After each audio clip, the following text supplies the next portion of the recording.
Hello बच्चों, अगर आपका सीजीएल 2024 में प्री क्लियर नहीं हुआ है तो निराश होने की जरूरत नहीं है।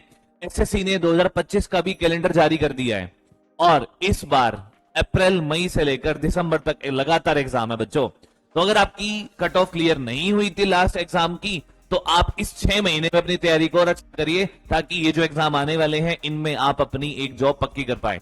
तो चलिए डिस्कस करते हैं कैलेंडर को। सबसे पहले बात करता हूं, स्टार्टिंग जेएसए एलडीसी एग्जाम से है, पर जो हमारे काम का एग्जाम है इसमें से वो है ये। सबसे पहले सिलेक्शन पोस्ट एग्जाम है, मैं थोड़ा सा इसको बड़ा भी करके आपको दिखा देता हूं। सबसे पहले सिलेक्शन पोस्ट का जो एग्जाम है हमारा फेज 13 का है, वो 16 अप्रैल को नोटिफिकेशन आएगी और 15 मई तक चलेगी। यानी 16 अप्रैल से 15 मई तक आप फॉर्म भर सकते हैं और जून जुलाई में एग्जाम होगा। तो आपके एग्जाम की जो शुरुआत है वो लगभग जून जुलाई से हो जाएगी और सबसे पहले फेज 13 आपको देना है। और एग्जाम फेज 13 का होते ही उसके बाद सीजीएल का एग्जाम आ जाएगा 2025 का। बच्चों आपको पता होगा इस बार जो 2024 में एग्जाम हुआ है वो अभी बाद में हुआ था, सीजीएल का सीएचएसएल के बाद हुआ था, सीपीओ के बाद। लेकिन इस साल अगले साल जो 2025 आएगा उसमें सीजीएल का एग्जाम एसएससी सबसे पहले कंडक्ट करने जा रही है, सीपीओ से भी और सीएचएसएल से भी। तो ये इसकी नोटिफिकेशन निकलेगी 22 अप्रैल को और ये एग्जाम भी जून जुलाई में हो जाएगा। और बच्चों आपको ये पता ही होगा कि पिछले 3-4 साल से एसएससी ने जो अपना कहा है वादा वो पूरा किया है। एक बार जो उसने कमिटमेंट कर दी तो वो पीछे नहीं हटती है।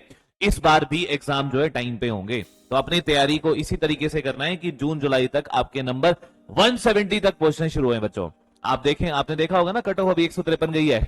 कहां उम्मीद कर रहे थे 130, 140, 145, 153 किसी की उम्मीद ही नहीं थी कट ऑफ की। तो इतनी हाई कट ऑफ चली गई है। तो इस बार आपने अपनी तैयारी को और बढ़ाना है, क्योंकि जितनी ज्यादा कट ऑफ बढ़ेगी उतने ही चांस कम हो जाते हैं बच्चों के क्लियर करने के। तो अपने मार्क्स को पहले ही सिक्योर आप करके रखेंगे। तो जो आपका सीजीएल का एग्जाम है वो जून जुलाई में होने जा रहा है। और उसके बाद जो है हमारा आता है सब इंस्पेक्टर इन दिल्ली पुलिस यानी सीपीओ। एसएससी सीपीओ का एग्जाम जो है वो भी जुलाई अगस्त में होगा। यानी सीजीएल खत्म होते ही सीपीओ स्टार्ट हो जाएगा और 16 मई से लेकर 14 जून तक जो है आप फॉर्म फिल कर सकते हैं। और सीपीओ के बाद बात करूं, आ जाएगा आपका एसएससी सीएचएसएल 2025 जो जुलाई अगस्त में होगा। और जुलाई अगस्त में जो फॉर्म, ये आपका जो पेपर होगा उसके फॉर्म 27 मई से लेकर 25 जून तक भरे जाएंगे। और उसके बाद आ जाएगा MTS SSC multitasking staff MTS, जो पेपर होगा सितंबर अक्टूबर में। आपने एक चीज यहाँ पे नोटिस करी, लगभग हर महीने एग्जाम शुरू हो जाएंगे अप्रैल मई के बाद। सबसे पहले अप्रैल मई में हमारा एग्जाम होने वाला है यहाँ पे कौन सा ये नहीं, अप्रैल मई नहीं, सिलेक्शन पोस्ट है जून जुलाई में। जून जुलाई में होगा। उसके बाद जून जुलाई में सीजीएल आ जाएगा। उसके बाद जुलाई अगस्त में सीपीयू आ जाएगा। उसके बाद जुलाई अगस्त में ही आपका सीएचएसएल आ जाएगा। और उसके बाद सितंबर अगस्त में आपका एमटीएस आ जाएगा। तो हर महीने एग्जाम होने वाले हैं बच्चों। और उसके बाद स्टेनोग्राफर है, अक्टूबर नवंबर में स्टेनोग्राफर हो जाएगा। और स्टेनोग्राफर के बाद बात करता हूं मैं कांस्टेबल की एसएससी जीडी। एसएससी जीडी का जो एग्जाम है वो नवंबर दिसंबर में हो जाएगा। यानी जून से लेकर दिसंबर तक एसएससी ने अपना शेड्यूल पूरा पैक कर लिया है। हर महीने आपके एग्जाम होने वाले हैं। और बच्चों ये तो सिर्फ प्री के एग्जाम्स हैं।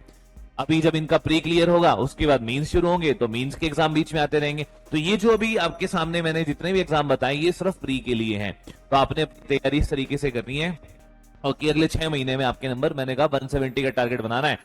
कोई भी गए 150, 140, 160, 160 में भी आपने सेफ नहीं मानना। बेशक 160 से कट ऑफ कम जाए, हो सकता है जाएगी, उम्मीद है कम जाने की, पर आपका टारगेट 170 भी होना चाहिए।